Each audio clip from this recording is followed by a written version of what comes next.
Hello, everyone, and welcome to another edition of our live artist talks. My name is Joy Davis, and I am the manager of adult and community program here at the Walters Art Museum.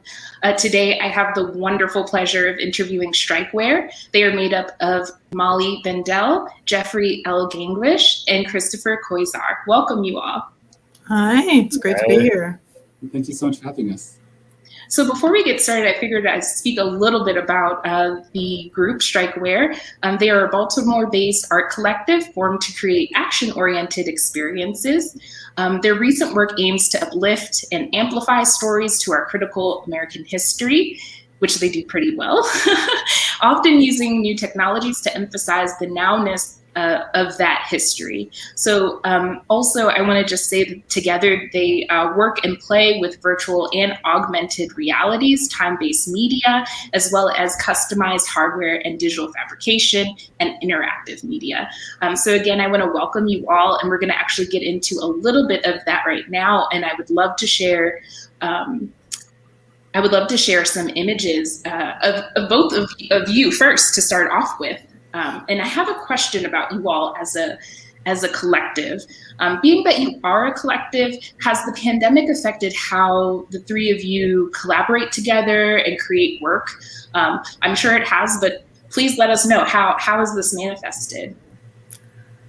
Who wants to take that? Sure. I mean, yes, of course. Now we say who wants to take that instead of talking over each other in the same room. I guess I would say yes. I certainly really miss the human connection, obviously, but I mean we were already pretty used to working together before the pandemic, and I would say pretty good friends. So it hasn't been a big barrier to just hop on a call really quick, and because we work digitally so often, it's been easy to share our screens. But I mean, some of the more we do a lot of things that, really rely on a personal presence, and a lot of that's been put on hold because of the pandemic. Mm-hmm. And I mean, how has it been connecting virtually, since your work can often manifest digitally? In some ways, it's been easier to kind of collaborate on digital projects with screen sharing tools and that sort of thing. But it is a loss to not be surrounded by each other's personal works.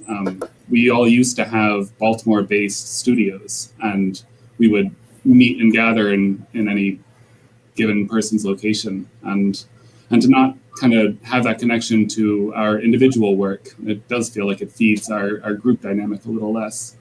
We did a lot of skill shares between ourselves while the pandemic was going on. So meaning that we would kind of sell each other to ourselves in a way that if we had a certain skill that we wanted the other to know, we would present it, whether it be a digital based skill or something that was hands-on. It was a way for us to connect, and we meet pretty constantly. I see these two more than I see some members of my family, Well, I love that. I figure we could start thinking a little bit about, do a hard pivot into thinking about a few works from our collection that you all were interested and felt connected to, that connected you to your work as a collective. And I was wondering if you could share these particular, the drawings first, and these particular objects and how they relate to your practice. Sure. So, I mean, we sort of found these drawings just kind of, looking through the Walters collection. And I think that we were really drawn to the way that they, seem to play with identity quite a lot, and seem to play you have the sort of, man in tutu. And then on the next page, you have this sort of very masculine statured woman with horse. And it got us thinking a lot about the kind of work we do with identity. And I think, certainly both Chris and I do a lot of drawing and a lot of doodling. So I think that there's something in like the hand gesture as well that was really interesting. Also, I got to take advantage of Chris's French skills. He speaks fluent French to translate the back card.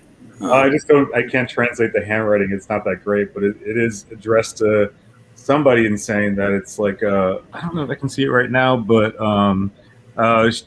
May wanted to present this as a representation of a woman who could have been a real woman or a fake woman. I don't know. But it kind of gives into that identity thing. He gifted it to the niece of someone who could have been this person.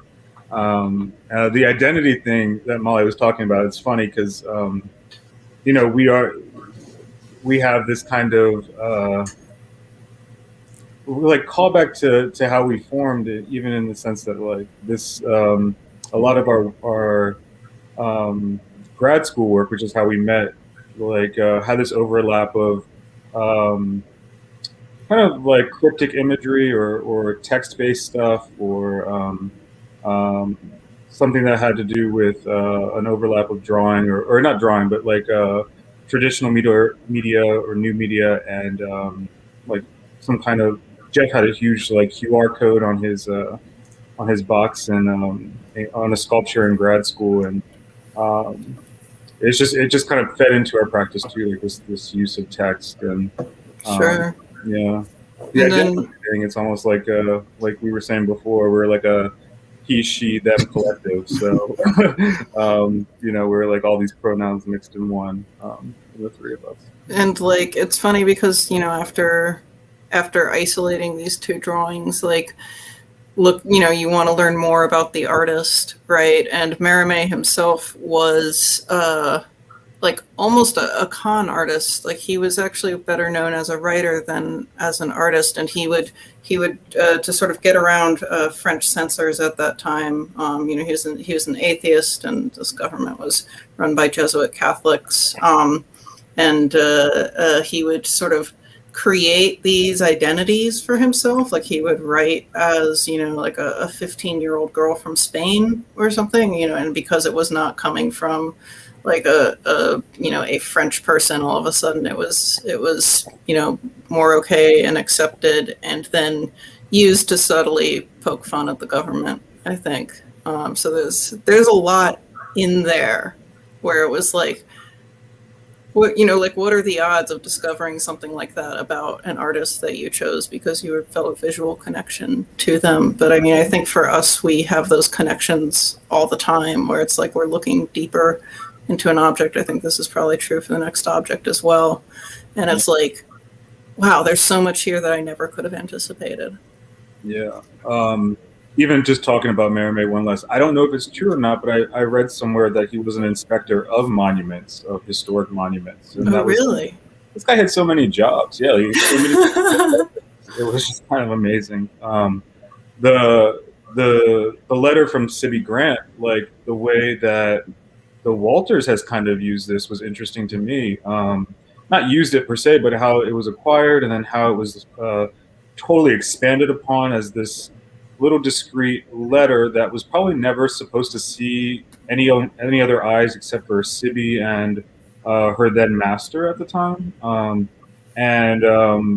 When I came across this, I just noticed how many artists in Baltimore have really dug into that idea of exposing what this letter might infer or creating artwork, visual artwork about this letter.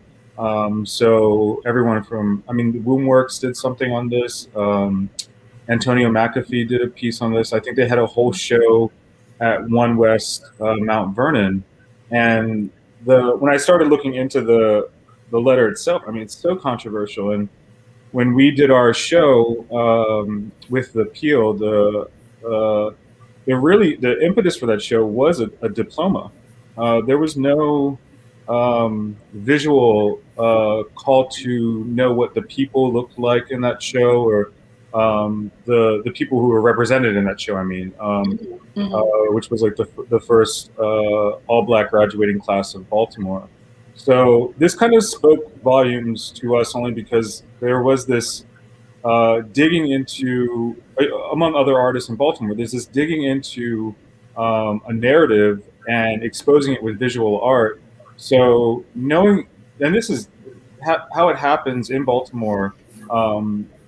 It seems to me that like there's just an art form that I was unaware of, and doing our show renovations, it was kind of expanding me to an experience, and I think that's what this letter did for many other artists. Is it expanded the community to an experience about someone who was really a cook in a house. Yeah.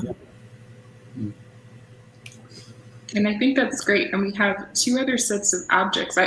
What I find remarkable about how you're able to connect these art objects before I'll give people a glance at one of the next pieces, is thinking about how this work actually is representative of bigger projects or bigger ideas that you all have considered, especially between the letter, but also in thinking about identity with the first two, the Mayor drawings. So I just wanted to point that out, that's so, you dug deeper than just the general content of the piece, right? Like that it actually has significance to a little bit of your practice and how you all have thought about your work. Thank you. That's an extremely flattering observation. Yeah. Yeah. I think that comes from, and I really want you, Jeffrey, to speak to the game pieces and how you all think of history and work in archives. That seems to be more recent, but it is something that you do, and I think that helps with that self-reflecting muscle that you all have.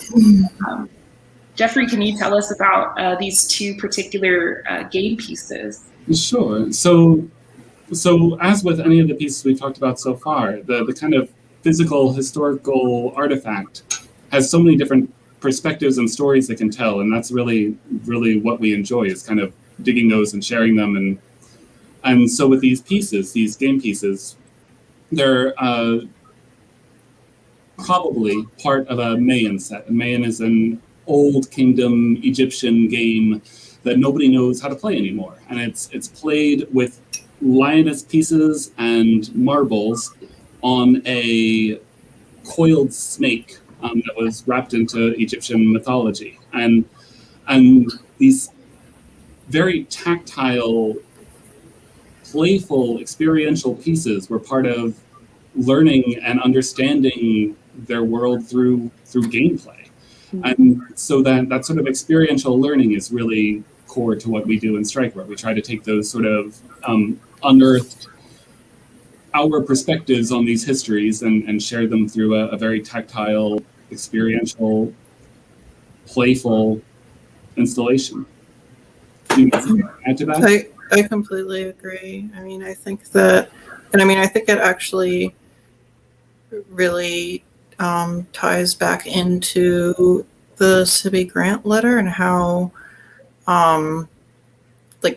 how immersed we became in archival research, and like when we went to create sculptural work from that research, we gravitated towards something that you could touch that would take you through take you down that same rabbit hole that we went on. That was so fascinating, and that sort of became the chalkboard piece that's covered in newspapers that we did for that show.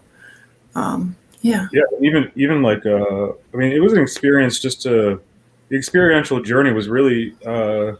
I remember Jeff and Molly went to Hosanna School to do some video shooting or footage documentary for a virtual reality headset. Molly and I had contacted Bethel AME for an interview with one of their historians. So. It was kind of like a self-education going through our work and trying to figure out ways to make it more hands-on for the audience. So to use kind of a sensory exploration of to use your senses to explore the show, whether it's visual or auditory or haptic, or I think many of the times we were always like less late at night, like just figuring out how can we make this more more encompassing of kind of like the traits that we have in our individual work. Yeah. And I think that brings to mind something that you all brought up for me when we were preparing for this talk around the fish tank show in particular, and how, and there's another game piece there, and how you all were thinking of these concepts, especially around player interactivity for this show. And could you elaborate a little bit more on this project and how it came to be? So the Fish Tank show was our very first show as a collective. Unfortunately, or fortunately, depending on your perspective, Chris was away at an art residency for the actual install, but so a lot of his work was baked in a very similar way that we're doing now with the COVID situation. But the Downtown Partnership very kindly and generously gave us the marble bar for the week of Fringe Festival in 2018, and just let us do whatever we wanted in a little pop-up gallery. And so we tried to fill it with very playful.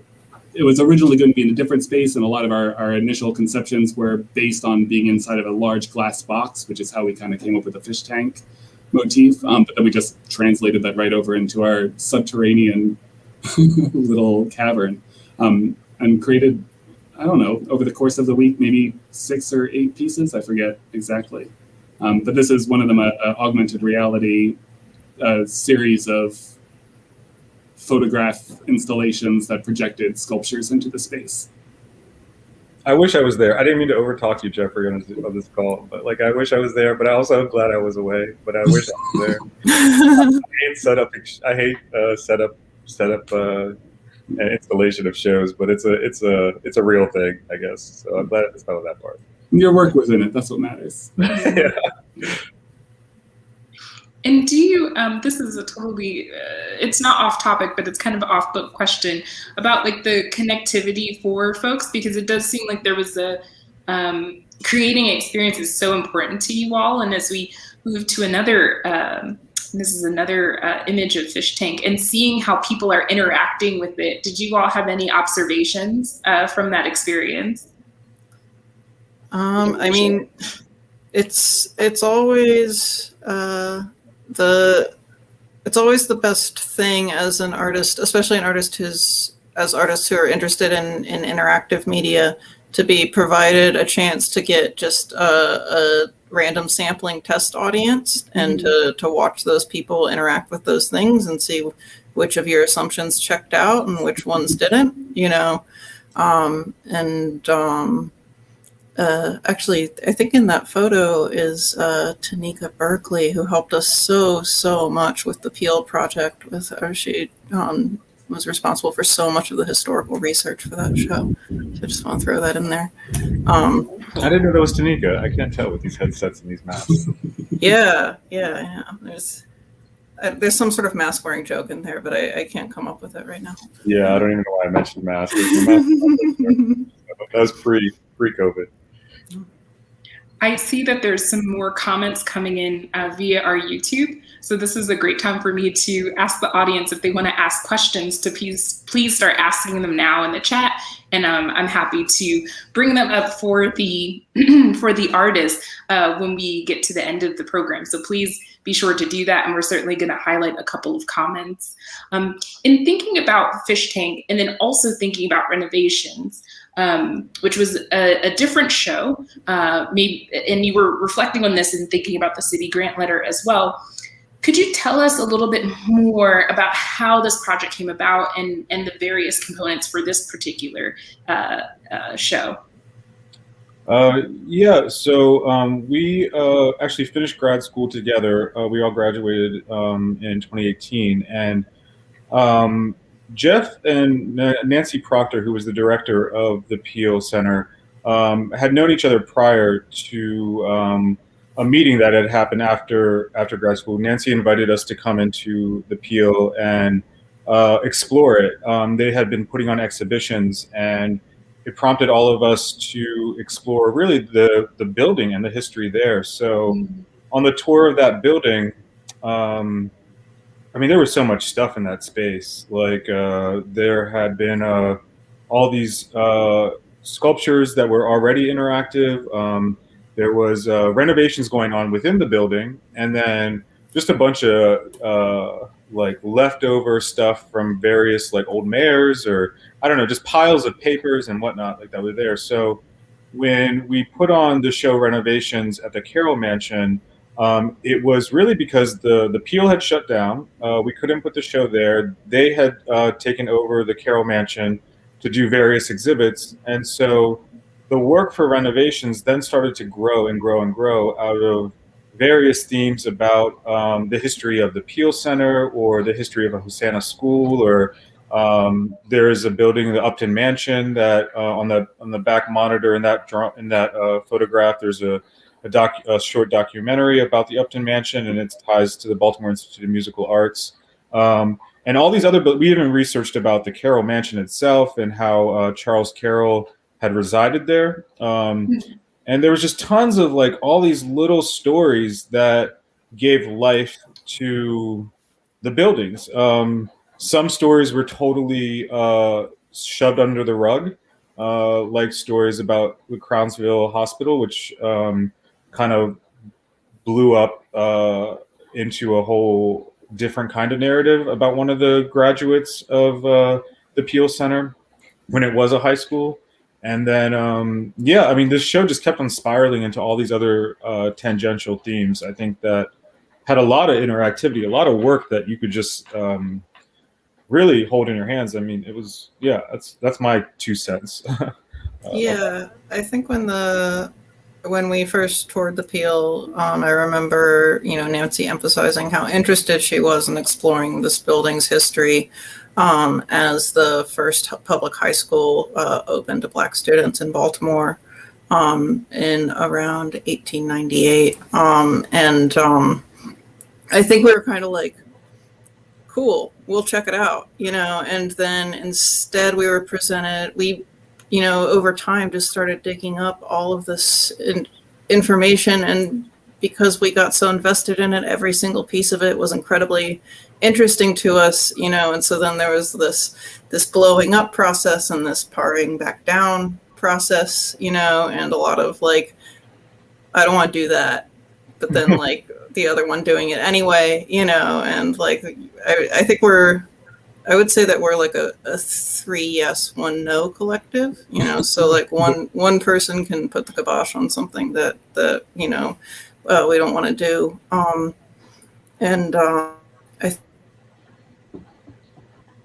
Oh, is she breaking up, or is that just me? I think she might have froze.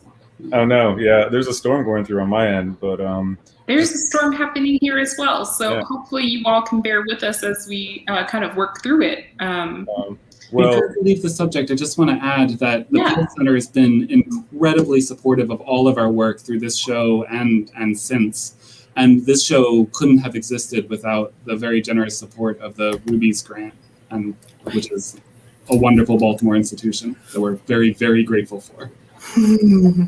So I didn't mean to cut you off. Yeah, we were just talking about the Rubies and how they were the first backer of this work. So they really believed in us. This is part of the team effort that we have. If one of us disappears, the other one like covers the base. So that's happened before. So and it's digital, so why not? I mean, there isn't a question really about this, but I do find it pretty amazing how you all connect on a personal level, not so much on like a work, like very strict level, and how there seems to be very clear symbiosis in your work as a collective, and how both you take it seriously, but you also are so flexible in how you think about spaces. I mean, if that isn't obvious to the audience yet, I hope that people stay tuned to look at your work, as you all continue to create work. I have one more question, but I want to remind folks to ask more questions in the chat. I see one in particular, and we'll get to that in just a moment. The last has mostly to do with technology. and I think that's where we started our conversation today, so why not end it there? We are very reliant on technology to, especially in this current space and even a year ago, to view galleries, to experience videos or media, and even to replace, as you all mentioned earlier, in-person experiences. So amongst the three of you, have you felt that you have had to make a huge adaptation in general? And then also, how are you looking to the future for and forward to creating both in this digital space, but also, in person or in some sort of like hybrid kind of digital in-person space?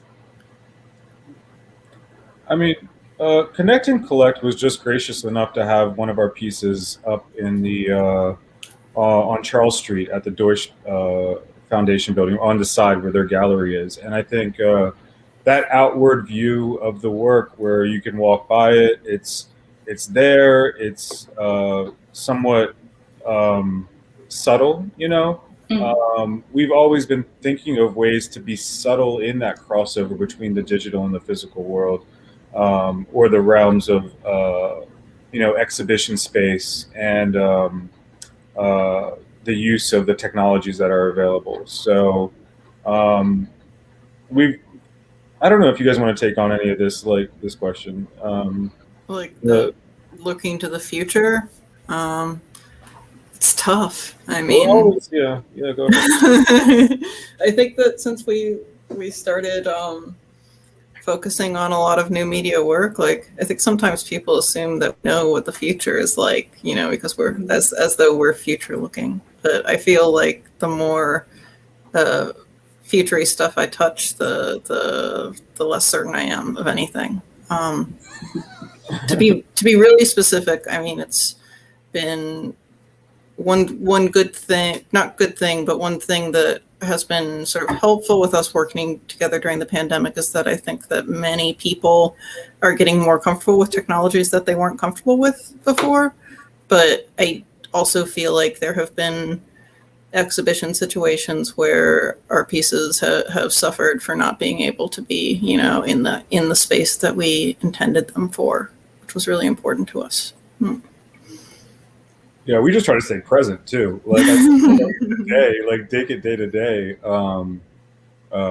The funny thing is, like, right when this show opened is when COVID hit, and so a lot of the recreation of this work, and that's really with Fish Tank 2. It's just been digitally viewed.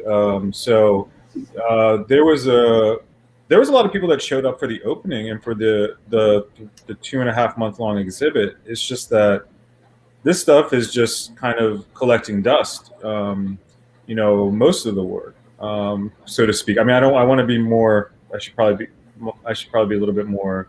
Not as forthcoming, but I mean the work.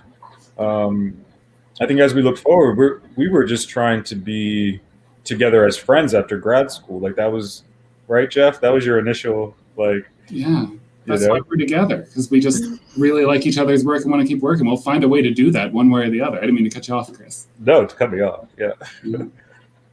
Well, I love that. I think that's a great way to end as we started, is how you all connect with each other, especially at our current state, right, of that being kind of in flux of being, whether we can be in person or be in a digital space. So I'm going to take the slides away so people can see your bright faces. There you are. And I figured we could go to our first question here from Sophia Cheatham. Hi, Sophia. Are there any projects that have been cast aside, unrealized ideas that couldn't fit into any past exhibitions? And they preface with, that wouldn't spoil you all's future plans. So you're not, broadcasting any secret information. Yeah, only a couple hundred, I think, so far. Okay. We have like a project ideas Slack channel that we all occasionally like dump things into, and then sometimes review for better things. But for unrealized ideas that wouldn't spoil all of our future plans, What do you Or maybe guys there think? was something you wanted to do with the previous installation that you couldn't do. I think we wanted it to travel a little more broadly, or to be able to sort of re-exhibit other, parts of the work. Because the accessibility of it was really important to us. I mean, we really tried to run all of our pieces through the filter of like, does somebody who doesn't have a smartphone, can they still have a good experience with this piece? So yeah, I wish that we'd been able to like push it a little further. We've written grants, I think, to have it exist digitally, and it never panned out. So it kind of, things get left behind for newer ideas, and then also life kind of gets in the way. Because there's three of us. I think anything could kind of say like, one of us has to be more responsible for something that's going on in our life or in our personal practice. So the unrealized nature of things, like, yeah, I don't know how long game we really think, or how I long, mean, you know? I know that we made like sort of a even though I can think of some unrealized ideas that we have, I know we've made sort of a conscious decision this summer to just spend large chunks of time in the studio working together, and just seeing where that goes. I think that's the plan is there is no plan, maybe. That's a good It's answer. still a plan, I think. Thank you, Sophia, for that question. I wanted to bring up a comment from Mina, who's been very active in the chat. So thank you so much in the comment section.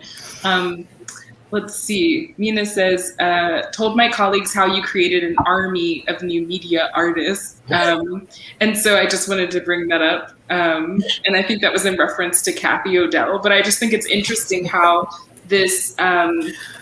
I bring up that comment to say that there's something, and I figured you all knew them because there was this back and forth happening. And so I figured you were amongst familiar company. But I think there's something interesting about even, I don't want to put COVID aside, but something interesting about digital work, even involving AR, augmented reality, or interactive components to digital work that we're seeing kind of, I wouldn't say explode, but we're seeing it being explored from so many different perspectives. And so it's great that there's someone out there championing that. And it's great to see you all's work. See, we have a few more questions. One from George Sissel. Will the recent transparency about the Walters founding father and son have an impact on your approach to the museum's collection?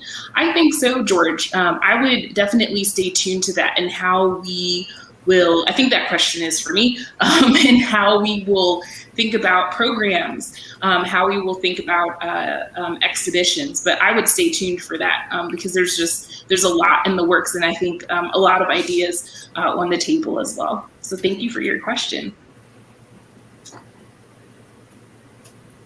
See, I'm trying to pull up some other comments because people were so active.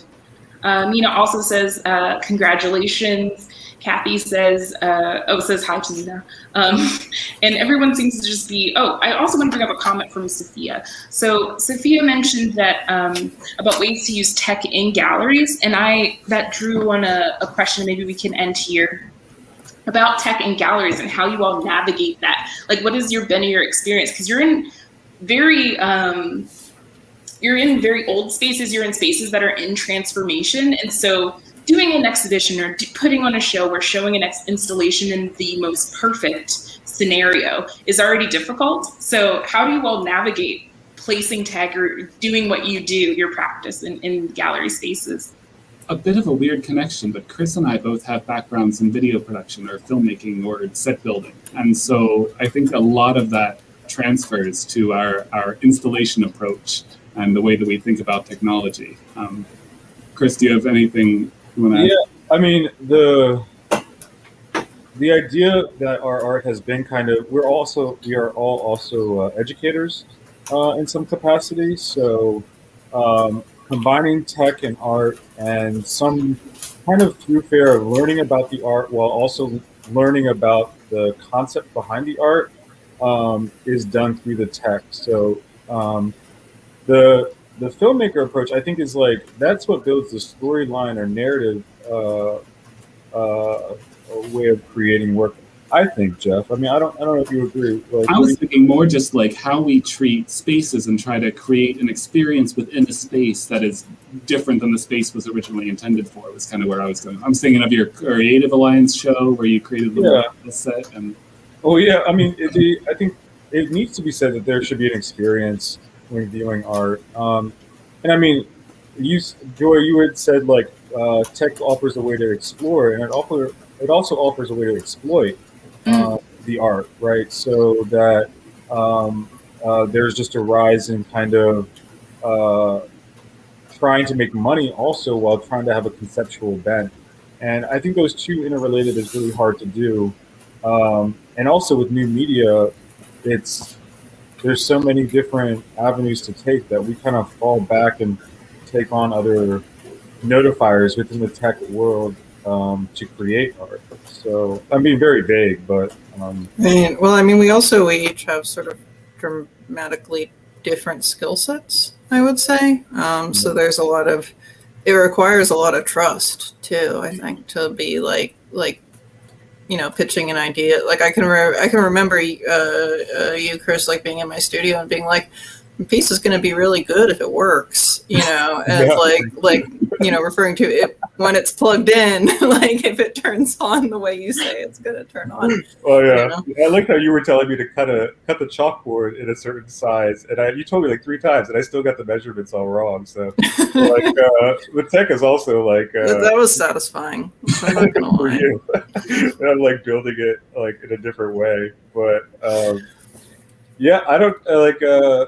The tech in the galleries, the way we propose the work, sometimes we have to pull back a lot, I think, before actually like when the physical work comes into play, that's like sweat and blood sometimes, like literally, like creating that work, and the tears sometimes come in on all fronts when you're doing the tech work, because it's like, for me, sometimes it's just mind-numbing, exhausting. It can be a little brutal. We also 2 out of 3 of us had the flu during our install week for that show, so that was not super fun. But I mean, I think there's a lot of like, I can think of 3 or 4 things that we probably wouldn't have attempted if we knew how hard they were going to be. But now it's like we know forever. It's like it can be. Sometimes the difficulty curve feels vertical, but like once you're there, you're there. Yeah, that's true. Well, thank you for that. That tells me that there are some tangible physical things that that play into your approach, but also intangible, like trust, which I think is a big one. That is hard to quantify, right? Being that it's intangible. Well, I think that's all the questions that we have.